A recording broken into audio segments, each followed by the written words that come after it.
आखिरकार तूने लालच के कारण मेरे को आजाद कर ही दिया। जो भी इंसान तुम्हें नापसंद हो उसे इस घड़े में कैद कर कर हमारे पास ले आना।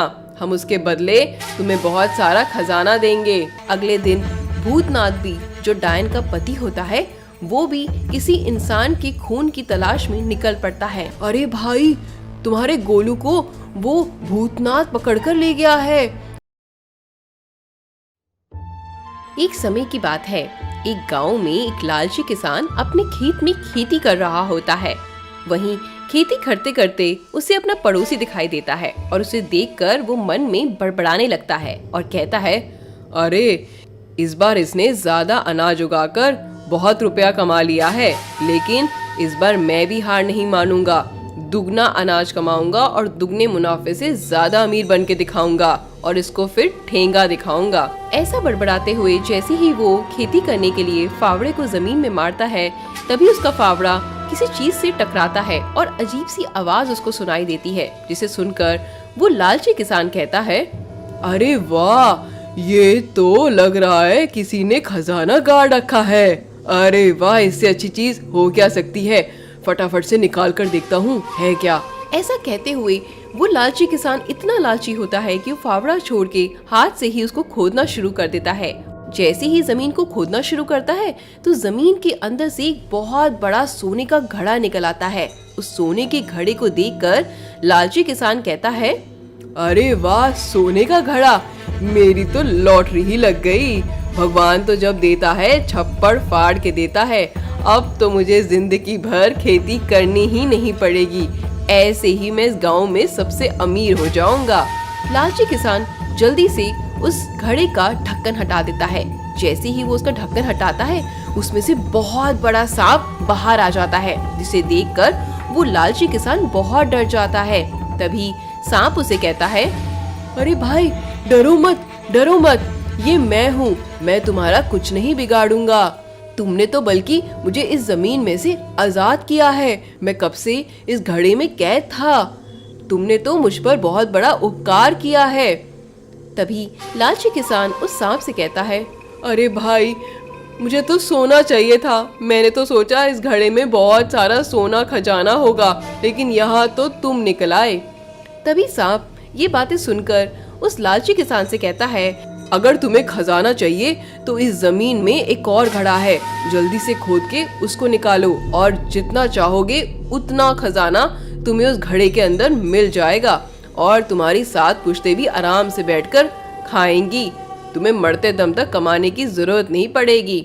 उस सांप की ऐसी बातें सुनकर लालची किसान के मन में बहुत लालच आ जाता है और जल्दी से वो जमीन को दूसरी तरफ से खोदना स्टार्ट करता है। जैसे ही खोदता है, वहाँ से भी एक सोने का घड़ा निकल आता है और सोने के घड़े को देखकर वो बहुत खुश हो जाता है और फट से उसका ढक्कन हटाता है। जैसे ही उस घड़े का ढक्कन हटाता है, उसमें से एक डायन बाहर निकल आती है। डायन को देखकर लालची किसान के पसीने छूट जाते हैं और वो हकलाते हुए पूछता है, अरे तुम कैसे बाहर आ गई? मैंने तो सोचा था इसके अंदर बहुत सारा खजाना है। तभी डायन हंसते हुए कहती है,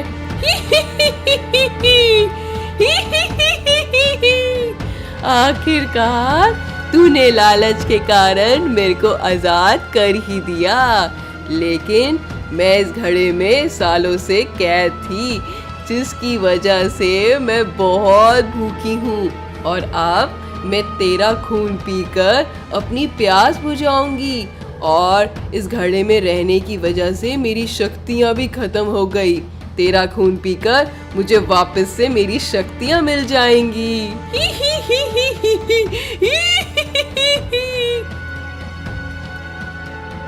ऐसा कहकर जैसे ही वो डायन उस लालची किसान को खाने के लिए आगे बढ़ती है, तभी लालची किसान अपने आप को बचाने के लिए अपने पक्ष में कहता है, नहीं नहीं डायन जी, आप मुझे मत खाइए।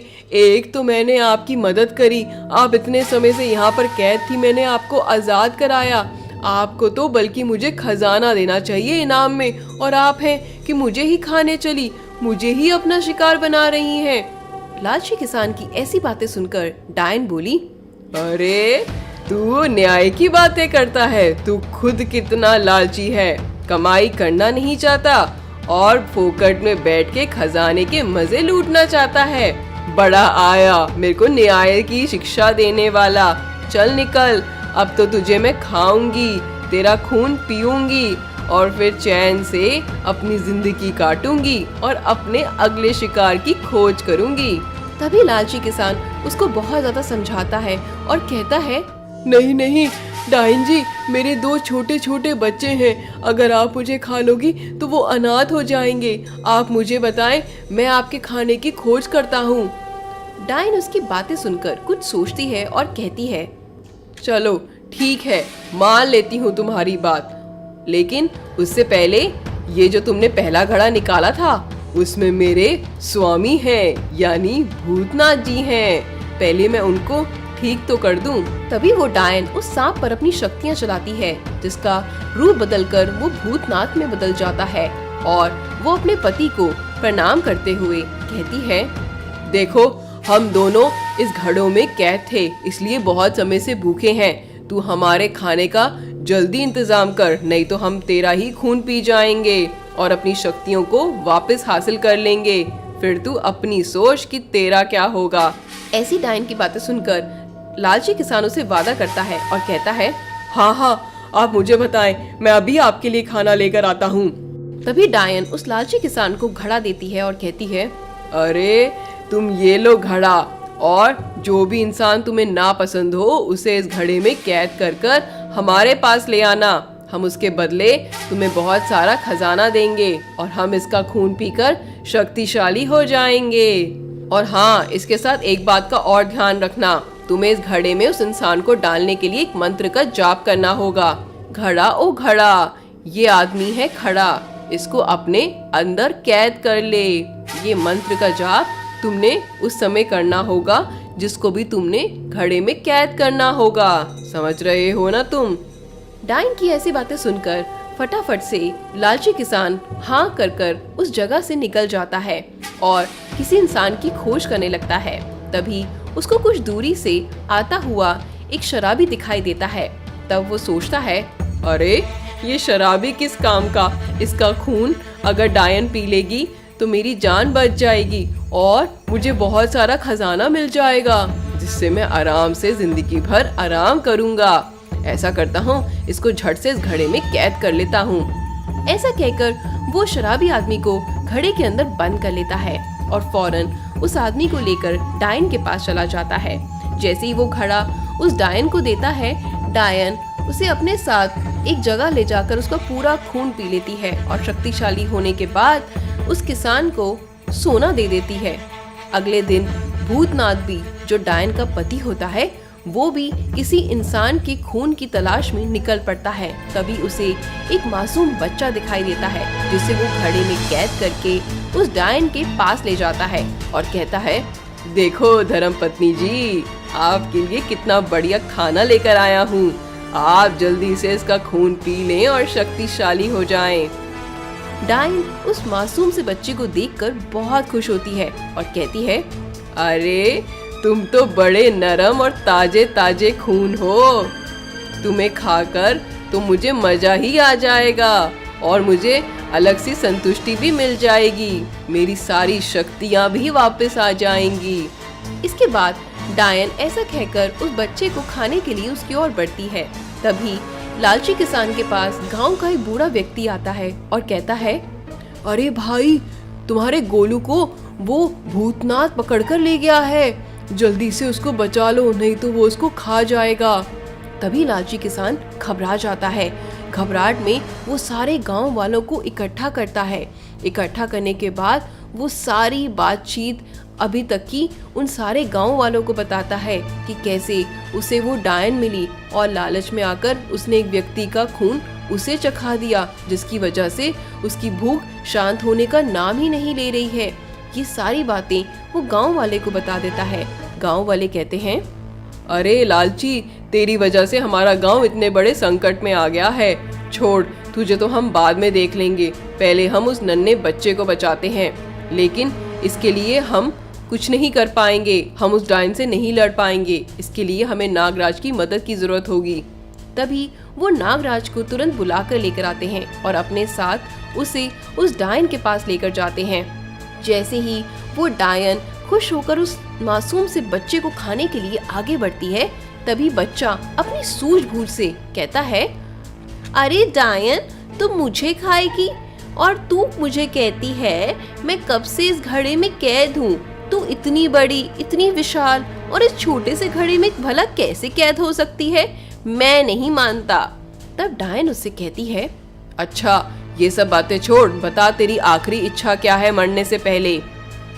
तभी बच्चा कहता है, हाँ मेरी आखिरी इच्छा है कि तुम वापस पहले मुझे इस घड़े में आकर दिखाओ, तब मैं मानूंगा कि तुम इस घड़े में कैद थी, नहीं तो मैं नहीं मान सकता ऐसी बात को। उसके बाद तुम मेरा खून पीना, यही है मेरी आखिरी इच्छा। डायन को इस बात पर घमंड हो जाता है और कहती है, बस इतनी सी इच्छा, चल तू बाहर निकल, मैं तुझे इस घड़े के अंदर जाकर दिखाती हूँ। वो फट से उस बच्चे को घड़े से बाहर निकालती है और खुद अपना छोटा रूप लेकर उस घड़े के अंदर चली जाती है। जैसे ही वो डायन उस घड़े में जाती है, बच्चा तुरंत ढक्कन उठाकर उस घड़े का मुंह बंद कर देता है और डायन अंदर कैद हो जाती है और जोर जोर से चिल्लाने लगती है, अरे मेरी तो मत ही मारी गई थी। इस बदतमीज बच्चे के बहकावे में मैं आ गई और अपने आप को कैद कर लिया। तुझे बख्शूंगी नहीं, तू छोड़ तो सही मुझे एक बार। ऐसा करते हुए वो जोर जोर से चिल्लाने लगती है, लेकिन वो बच्चा उस घड़े का ढक्कन खोलता नहीं है। तभी भूतनाथ उस बच्चे से कहता है, अरे सुन बच्चे, मेरी धर्म पत्नी को उस घड़े से बाहर निकाल दे, नहीं तो सोच तेरा क्या हश्र करूंगा। तभी बच्चा आगे से कहता है, तुझ ऐरे गहरे नत्थु खेरे भूत से नहीं डरता, मैं बहुत स्ट्रॉन्ग बच्चा हूँ, मैं ऐसे किसी से नहीं डर जाता, मैं समझ आई, बड़ा आया मुझे खाएगा। ऐसा कहकर वो भूतनाथ जैसे ही उस बच्चे को खाने के लिए आगे बढ़ता है, तभी वहाँ पर नाग देवता प्रकट हो जाते हैं और नाग देवता अपनी शक्तियों